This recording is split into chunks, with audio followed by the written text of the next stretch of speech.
도시에서 두 번의 안식일에 거쳐서 많은 사람들이 이제 바울의 이야기를 듣고 주님을 믿게 되었습니다. 그러나 거기에서 반대하는 유대인들 때문에 거기에서 쫓겨나왔다고 그랬죠. 그래서 도착한 것이 이 남쪽에 비시디아 안디옥보다 남쪽에 있는 은가오니아 지방의 이고니온이었어요. 이고니온으로 이제 올 때 비시디아 안디옥에서 바울을 만나 바울의 이야기를 듣고 감복해서 기독교인이 된 제자 두 사람을, 이고니온에 살던 제자 두 사람을 데리고 왔다 그래요. 바울은 이 두 사람을 굉장히 신뢰하고 사랑했었다고 합니다. 이 두 사람과 그리고 바나바와 바울이 이고니온에 이제 도착을 했어요. 그래서 회당과 그리고 기독교인들한테 대해서 그리스도인들에 대해서 좀 호의적이었었던 귀족의 집에 가서, 좀 넓은 집이 있어야 사람들이 많이 모여들고 복음을 전하기 좀 수월할 거예요. 거기에 가서 많은 사람들한테 이야기를 들었는데, 특히 이고니온에 살던 여성들, 우리 성경에 보면은 그 기독교 역사에 보면 참 여성들의 활약이 대단하죠. 여성들이 특히 바울의 이야기에 많이 귀를 기울이고 믿는 사람들이 많이 생겼었다 그래요. 자, 그 중에 한 여인이 바로 테클라라고 하는 여인인데, 나이는 16. 꽃다운 그런 나이였었고, 그리고 아주 미모가 출중했었다 그래요. 아주 아름다운 그런 외모를 가지고 있었었고, 알렉산더라고 하는 약혼자, 알렉산더라고 하는 이고니온의 이 청년과 약혼한 사이였었다고 그래요.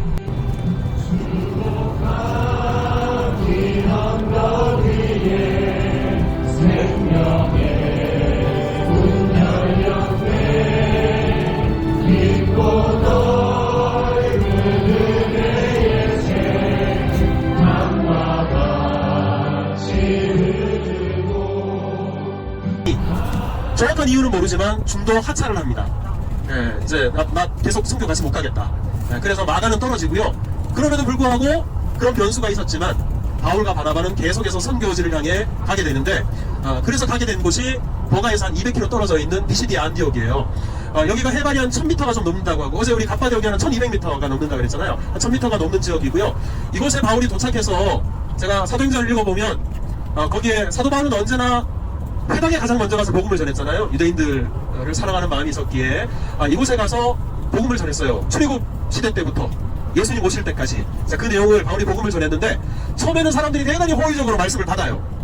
하지만 나중에 그 회당의 유대인 리더들을 중심으로 해서 핍박이 대단히 심했던, 반대가 극심했던 지역이기도 합니다. 자, 비시디아 안디옥 이 지역에 이제 방문하게 됩니다. 여러분들이 이제 바울의 발자취를 따라서 가는데 1차 선교 여행의 한 3번째쯤 되는 곳입니다. 비시디아 안디옥. 잠시 후에 한 20여 분 지나고 나서 통하게 될 텐데요. 바울의 마음으로 그 지역을 한번 돌아보시길 바랍니다.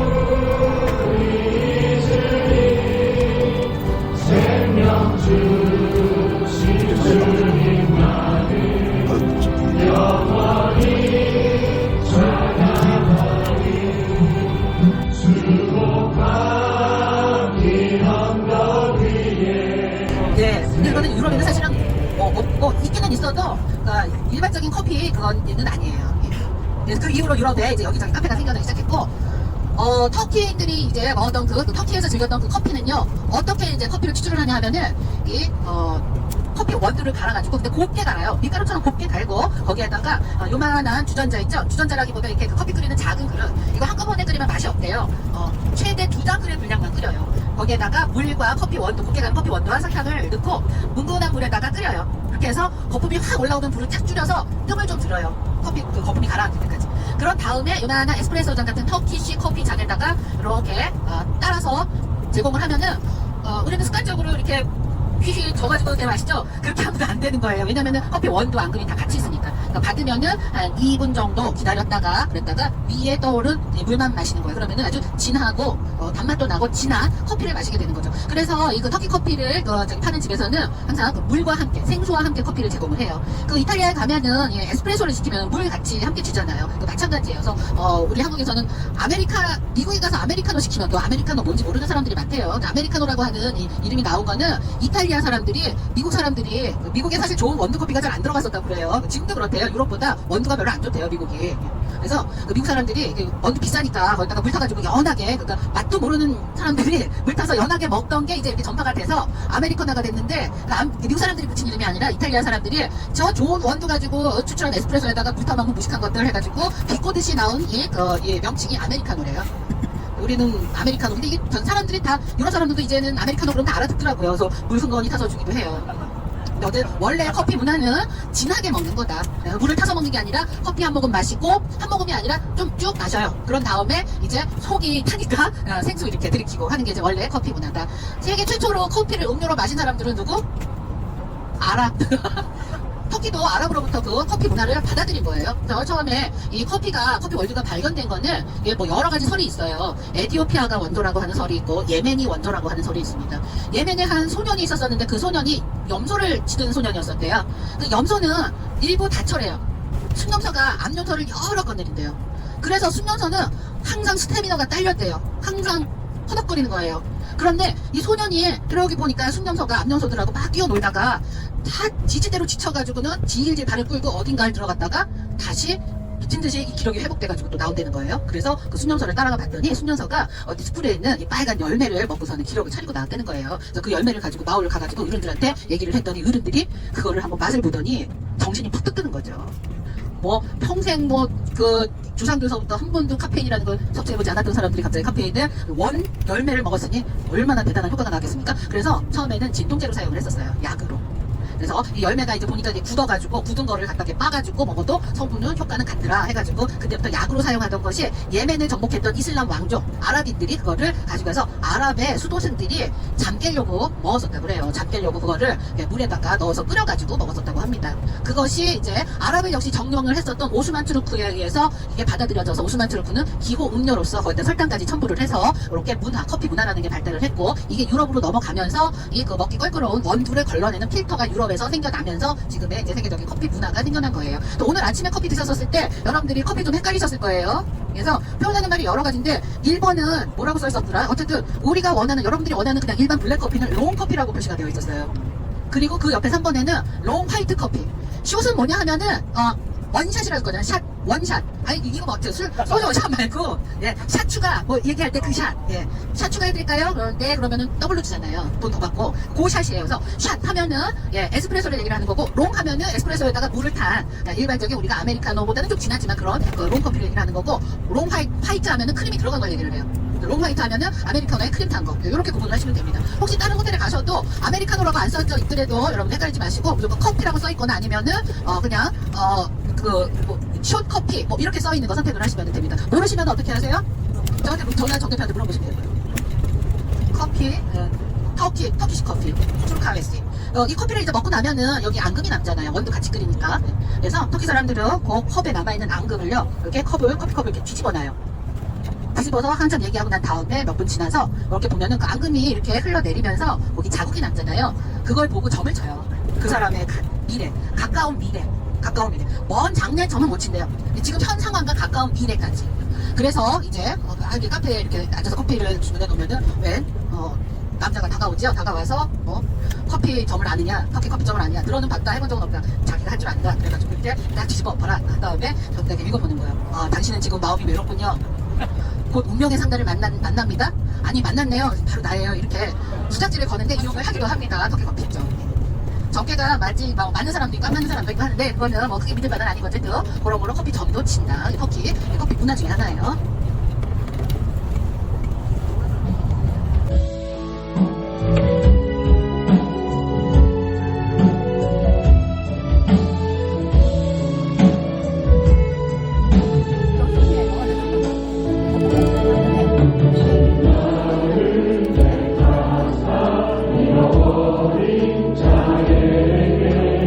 아버지의 사랑을 함께 하시네.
걸어가고 나 피곤치 아니하며 저 위험한 곳 내가 이를 때에 그 마위에 숨기시고 주 손으로 길과 주 예수께 받은 사명 곧 하나님의 은혜의 복음 증거하는 일을 마치려 하면은 나의 생명을 조금 더 귀한 것으로 여기지 아니하노라. 아멘. 바울의 이 발자취에 어려 있는 각오였습니다.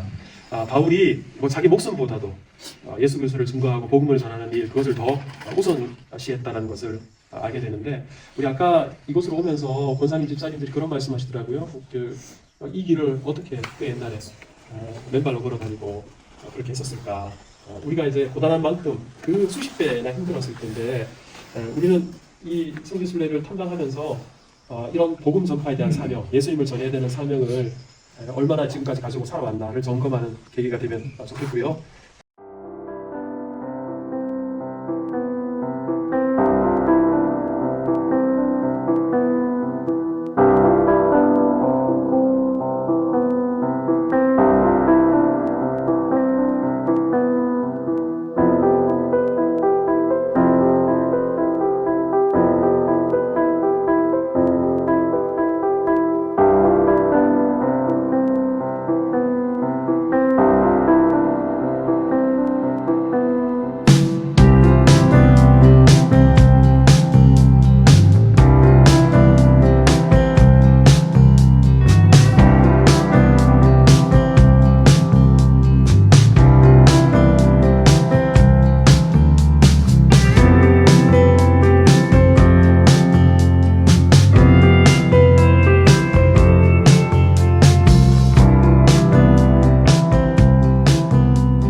소뚜껑 같은 철판 위에다가 밀가루 반죽을 얇게 밀어가지고 그 위에다가 기름을 바르고 이렇게 붙여서 그 반죽 위에다가 치즈나 혹은 시금치 같은 야채를 뿌려가지고 굽는 음식이에요. 그런 부침개 같은 거예요. 뭐 교줄lem에 이런 그 음식을 푸짐하게 마련해서 온 마을 사람들 다 잔치를 합니다. 그리고 이제 신랑과 신부가 이제 첫날밤을 치르게 되는데, 결혼하기 전날은 눈물바다가 된다고 해요. 왜냐하면 신부가 시집을 가면 이제 친정 식구들하고 만나기가 어렵잖아요. 그래서 그 날은 이제 큰하루의 날이라고 해서 신부의 이제 화장을 해주는 날, 신부가 다음 날 이제 혼인을 하기 위한 이런 신부의 치장을 해주는데, 큰하가 뭐냐면은 해나예요. 해나, 염색 해나. 그래서 신부 화장을 할 때 이 손에다가 아주 화려하게 그 해나로 이렇게 그림을 그리면서 장식을 한다고 그래요. 그래서 큰아의 밤인데, 이 큰아의 밤에 신부의 화장을 해주는 사람은 신부의 어머니나 신부의 여자 형제들. 그래서 마지막 밤을 눈물로 지새면서 그렇게 보낸다고 합니다. 혼인식 날이 돼서 결혼 잔치를 하고, 이 결혼 잔치는 보통 3박 4일. 요즘은 1박 2일 정도 해요. 보통 호텔 잡아서 하는 경우가 많아요. 그래서 간혹 가다가 우리 술래팀 이렇게 가다 보면은 우리 술래 일정 이제 진행하다 보면 좀 대도시가 아닌 지방에서 잘 경우가 많죠. 그러면은 잘못 이렇게 날짜가 맞추면은 결혼식 하는 호텔에 들어갈 경우가 있어요. 그러면은 새벽 2시 반까지 춤추고 떠드는 소리를 들어야 합니다. 근데 그거를 뭐라고 조용히 해달라고 할 수가 없어요. 여기 전통 문화이기 때문에. 그래서 한 번은 그런 적이 있었어요. 그때도 정 대표님 팀이었었는데, 밤새 그렇게 떠드니까 그때 너무 좋으신 그 목사님들 오셔가지고, 아니 우리가 뭐 어떻게 하지 못하게 막지는 못할 바에 그러면 가서 즐기자 해서 다 같이 거기 가서 춤을 추셨대요.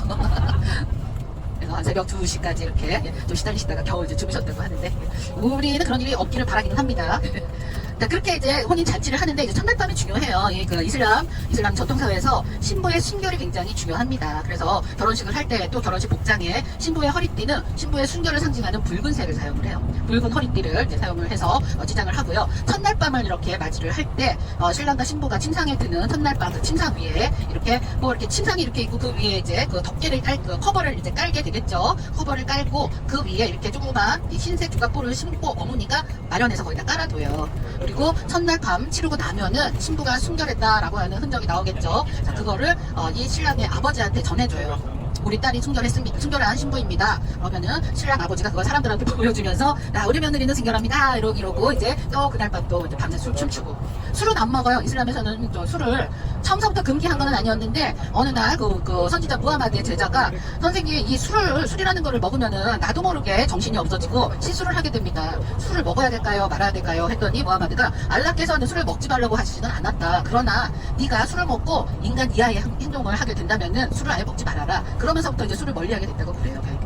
그 위에 저기 그 이슬람기 그 승려들이 술을 금지시켰다고 합니다. 원래부터 술이 금지되었던 건 아니에요. 술 없이 어쨌든 간에 사흘 밤을 이렇게 새벽 2시 반까지 춤을 추는 것도 대단한 거죠. 그렇게 해서 이제 결혼식을 이제 마치는데 여러분들 신부의 순결을 여러 사람들한테 보여줘야 된다고 했죠. 아닌 경우가 있을 수도 있잖아요. 아닌 경우가 분명 있었을 겁니다. 어떤 집안에 따라서는 그런 경우에는 어떻게 할까요? 다리 몽둥이를 분질렀을 거예요. 다리 봉댕이 분질러지기 전에 그 사실을 숨겨야 되겠죠. 조작해야 되겠죠. 어떻게 조작하냐면 신부 어머니가요. 신부한테 양이 이제 주로 양이에요. 양을 이렇게 결혼식이니까 양 한 마리쯤은 잡을 거 아닙니까? 양 잡을 때 양에서 가장 피가 많이 나오는 그 고기 조각을 이렇게 하나 빼돌려서 신부한테 전해줘요. 그걸로 조작할 수 있게끔 한다고 해요. 그래서 이런 얘기가 있어요. 어떤 신부가 이제 엄마가 시키는 대로 그 고기 조각 가지고서는 이렇게 그걸로 이제 또 순결했다라는 그 표시를 이렇게 딱 찍어가지고 이제 그거를 신랑 아버지한테 준다는 얘기예요. 신랑 아버지가 딱 받고서 고기를 깨우든 하더래요. 수고가 있었어. 야, 이게 며느리가 순결하긴 한 것 같은데 근데 왜 이게 파란 도장이 찍혀있냐 이렇게 반문을 했다는 거예요. 도축을 할 때 여기 정식으로 도축했다라고 도장 찍잖아요. 그거까지 같이 배워들은 거예요 처음에. 그래서 발각이 됐다라고 하는 우스갯소리가 있을 정도로 순결을 중요시합니다. 그렇게 이제 해서 결혼식이 끝나고 나면은 이제 결혼 생활을 이제 하면서 자, 그래서 여러분들 생각해 보세요. 여러분들이 이제 식사를 하고 그러셨을 때 여자 종업원이 눈에 많이 띄었습니까? 남자 종업원이 눈에 많이 띄었습니까? 거의 대부분 남자들이 일을 했죠. 예. 거의 두 가지 이유가 첫 번째는 이슬람 사회이기 때문에 여자들을 많은 사람들을 적객하는 그런 직업으로 이렇게 직업을 하는 거에 대해서 특히 이런 지방 시골에서는 그거를 그렇게 좋아하지를 않아요. 도시 같은 경우에는 뭐 이런 프랜차이즈 식당에 이제 여성들이 많이 일을 하지만 이런 지방에서는 거의 남자들이 일을 해요. 자, 두 번째는 여기는 유럽하고 가까운 지역이잖아요. 그래서 이런 레스토랑 같은 데에서 유럽에서는 이 웨이터가 그냥 아르바이트의 개념이 아니라 전문 직업이에요. 손님을 아주 적객을 아주 등수능란하게 하죠. 그래서 그런 직업을 지금도 이제 유럽에서는 이탈리아 이런 데 가도 남자들이 주로 이제 그 나이 드신 분들이 많이 하잖아요. 그러한 영향 때문에 남자 종업원이 많은 이유도 있고 근데 그거보다 더 큰 이유는 이슬람 정통 사회에 관습이 남아있기 때문에 여자들을 그렇게 그 사람들을 많이 만나는 적객하는 그런 직업에 이제 진출하지 못하게 하는 이유는 돈 주고 데려오니까. 기껏 돈 잃어가지고 신부 데려고 왔는데 딴 남자하고 눈이 맞아가지고 도망가 버리면 어떻게 해요? 그러니까 여자들은 대부분 집에 이렇게 머무르게 하고 그래서 집도 이 전통적인 가옥을 보면은요 보통 2층 내지 3층 구조로 되어 있는데 1층은 사랑방 남자들이 주로 사용하는 공간 2층은 여자들이 사용하는 공간 별채에 해당이 돼서 이 집들을 전통 가옥을 보면요 1층보다 2층이 넓게 지어진 경우가 많아요. 그건 왜 그러냐면은 2층이 확장 발코니라서 그래요. 발코니가 있고 그 발코니는 주로 여자들이 뜨개질을 하거나 바느질을 하면서 차를 마시는 여성들만의 휴게실 공간이에요. 그런데 그거를 오픈시켜 놓으면 지나가는 사람들한테 다 보일 거 아닙니까? 그래서 그거를 확장시켜가지고 확장 발코니를 만들어 놓은 거예요. 그래서 1층보다 2층이 넓은 경우가 많습니다. 전통 가옥 같은 경우. 그래서 여자들을 대부분은 외부로 이렇게 보이지 않는 게 이슬람 전통적인 풍습이다. 그러나 이스탄불이나 우리가 나중에 가게 될 이즈미르나 이런 대도시에는 거의 유럽과 마찬가지로 그런 전통 풍습이 점점 사라져 가고 있고 이런 시골 지방 농촌 사회에서는 아직도 그런 것들이 많이 남아 있다. 그래서 이 할아버지들이 오글오글 앉아서 이제 차를 마시는 것도 그러한 정통 풍습이 남아있는 지역이기 때문에 그렇다. 예. 여기까지 말씀드리다가 보면은요, 이제 왼편을 뚫어지게 보세요. 왼편 뚫어지게 보면은 저게 우리 바울이 사도 바울이 이제 넘었던 토로스 산맥 줄기 중에 일부가 되겠습니다. 여기서 조금 가다 보면은 여러분들 저 산 아래쪽으로 저 왼쪽에 보면 저기 지금 호수가 보이기 시작을 해요. 이 호수가 에이레디르라고 하는 호수인데요. 호수가 굉장히 큽니다. 이 에이레디르 호수가 여기서 시작해서 쭉 뭐 1시간 정도 이렇게 쭉 가는 동안에 호수의 전체 길이가 15km예요. 호수 둘레의 길이가 약 52km 정도. 바울 시대 때는 아크로틸이라고 불리었대요. 아크로틸이 호수. 이 아크로틸이라는 이 단어는요, 그리스어로 이게 굽어진 호수 이런 뜻이래요. 호수의 모양을 보면은 이렇게 되니까 여기서 이렇게 구부러져서 이렇게 형성이 돼서 길게 15km, 둘레만 52km. 자, 여러분들 저 호수에서 건너편에 있는 게 토로스 산맥이라고 말씀드렸어요. 성문 토로스 산맥. 저 산을 넘어가면은 지중해 해안가. 바울이 이 배를 내리고 탔던 버가 아달랴로 통하는 길이 있었어요. 그래서 이 버가에서 1차 전도 여행 때 이 바울이 버가에서 이 배를 내려서 산을 넘어서 지금 우리가 보고 있는 에이르디르 호수, 바울 시대 때는 아크로틸이라고 불렀죠. 그 호수 건너편에 내려서 배를 타고 이쪽으로 넘어왔대요. 이쪽으로 넘어와서 그래서 어디를 찾았겠어요? 수로를 찾아서 그 수로를 통해 나 있는 길을 따라 우리가 방문했던 비시디아 안디옥을 걸어서 들어왔다는 얘기입니다. 저 산을 넘을 때 바울은 신발을 신고 넘었을까요? 맨발로 넘었을까요? 맨발. 네, 맨발로 넘었죠. 그때 당시에는 이 가죽을 엮어서 만든 샌들이라는 게 굉장히 비쌌어요. 그래서 한 사람이 일평생 하나의 신발을 가지고 끊어지면 고치고 하면서 사용을 했습니다. 저런 돌산을 넘을 때 신발을 신게 되면은 신발이 다 상하겠죠. 그래서 웬만하면 아주 그냥 발에 찔릴 정도로 뾰족하지 않은 길이면은 거의 대부분 맨발로 다녔다고 합니다. 낙이나 말은 저런 산을 넘기에 그 지구력이 없어서 좋지 않고 낙이 같은 경우에는 낙이를 구할 수가 있다면 사람이 탄 게 아니라 그 위에다가 성경책이나 여러 가지 야영 장비나 이런 것들 짐을 싣고 다녔다는 거예요. 그래서 맨발로 걸어서 건넜던 저 타우로스 산맥 그리고 에이르디르 호수 쭉 보면서 이제 이동을 하실게요.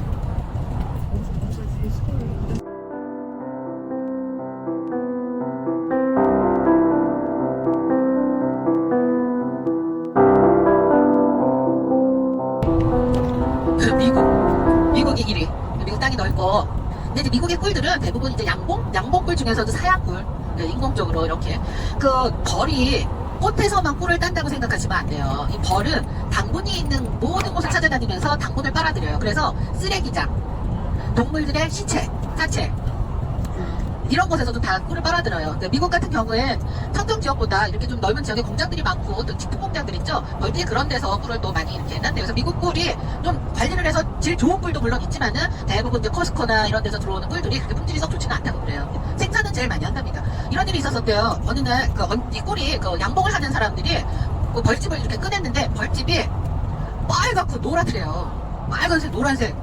아, 이게 무슨 일인가? 누가 여기다 물감을 탔나? 근데 물감 탄 사람이 없어요. 벌 자체가 그 빨아들여서 만든 꿀이 빨간색, 노란색, 초록색 그런 거예요. 그래서 조사를 해보니까 그 근처에 M&M 초콜릿 공장이 있었대요. M&M's. 그거 달잖아요. 벌이 거기 가가지고 당분 빨아가지고 꿀을 만든 거예요. 네, M&M 공장 그렇잖아요. 노란색, 빨간색 그렇잖아요. 그런 일이 있었다고 그래요. 저도 벌은 꽃만 찾아다니면서 꿀 파는 줄 알았는데 고대 때부터 이 양봉이라는 게 시작된 게 사실은 죽은 그 동물의 사체에서 벌이 오글거리는 거를 보고 사람이 여기서 벌이 뭘 이렇게 먹고 있네? 뭐 꿀을 빠네? 요런 거를 인공적으로 만들어가지고 요런 환경을 만들어주면 우리가 벌이 만드는 꿀을 먹을 수 있겠구나. 그거를 고대 사람들이 생각을 해냈대요. 그렇다고 합니다. 어쨌든 1위가 미국, 2위는 어딜까요? 전 세계 꿀 생산량 2위. 여러분들 여행 가면 꿀 많이 사시는 데 있잖아요. 호주.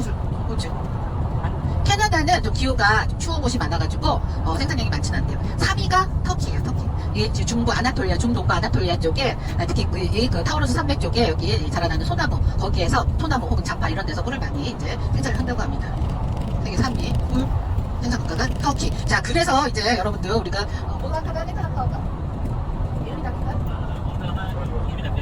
약 20분 정도 후에 우리가 이제 휴게소에 한번 들릴 건데요. 이 지역이 터키의 61개의 주 중에서 아편주예요. 아편.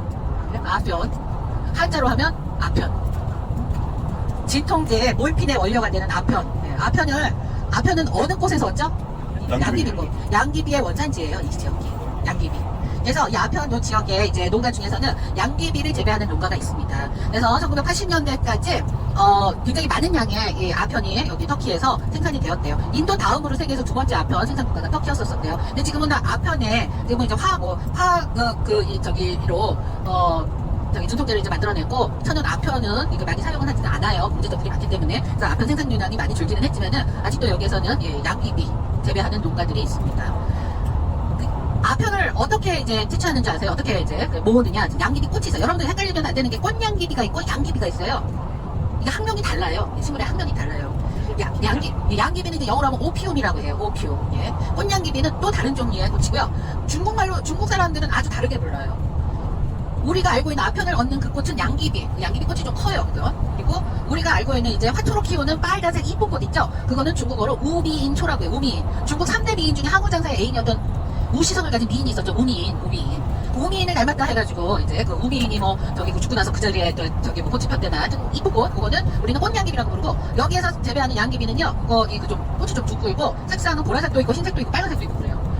양귀비를 어떻게 저기 그 아편을 저기 지출을 하냐면은 양귀비 이제 꽃이 이렇게 피면 이 양귀비 꽃이 그 꽃대가 떨어지고 나면은 이렇게 그 열매 같은 게 딱딱하게 굳어요. 조금 이따가 여기 휴게소 가시면은 뭐 양귀비 예, 열매를 보실 거예요. 그 안에 씨가 들어있어요. 씨. 그게 이제 양귀비 씨예요. 그걸 이제 뿌리면 양귀비가 나오는 거죠.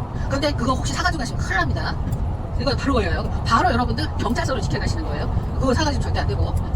양귀비 이제 꽃이 피면은 이게 딱딱하기 전에 그 꽃잎 밑에 그 꽃 대궁에다가 이제 상처를 낸대요. 이 칼로 상처를 내면은 거기에서 우윳빛, 처음에 나올 때는 우윳빛이라고 그래요. 흰 우윳빛 이런 끈적한 액체가 이렇게 나온다고 합니다. 그래서 저녁 때 이렇게 상처를 내놓고 그거를 아침이 되면은 그 밤사이 계속 흘러나오던 게 아침에 해가 떠서 햇볕을 받으면서 진한 갈색으로 굳는데요. 그거를 다다가 공장에 보내면은 그거를 이제 정제해가지고 몰핀의 원료인 아편을 이제 만들게 되는 거예요. 그래서 아편의 생산지 양귀비의 원산지가 바로 이 지역입니다. 그래서 우리가 한 20분 정도 휴게소 들린다고 그랬죠. 이 지역에 이제 농가에서는요, 양귀비 꽃을 생산하고 나면은 그 양귀비 꽃의 줄기가 있죠. 그거를 소한테 줘요. 소의 먹이로 줘요. 그러면은 무슨 작용인지 모르겠지만은 무슨 호르몬의 관여를 하는 게 있나봐요. 이 소의 이 유선이 발달돼가지고 어마어마한 양의 우유가 나온대요. 묽은 우유가 아니라 아주 진한 우유가 나온대요. 그래서 이 지역이 양귀비로도 유명하지만 또 유명한 게 뭐냐? 유제품으로 유명해요. 특히 요구르트. 그래서 여기 요구르트는 카이막 요구르트라고 해요. 카이막처럼 진한 꾸덕한 그런 요구르트가 나오는 거예요. 그래서 우리 휴게소에 들르면은 거기서 이제 여러분들 간식으로 여행하시는데 좀 필요하고 그러시죠? 간식으로 사드실 만한 게 뭐가 있느냐? 그 카이막 요구르트. 그 위에 소나무꿀도 찐득찐득해요. 소나무꿀을 뿌려가지고 그 위에 양귀비 씨까지 뿌려가지고 그렇게 팔아요. 그거를 2분에 하나씩 이렇게 드시면은 괜찮을 거예요. 하나 다 먹기엔 좀 양이 많더라고요. 그래서 2분에 하나씩 이렇게 드시면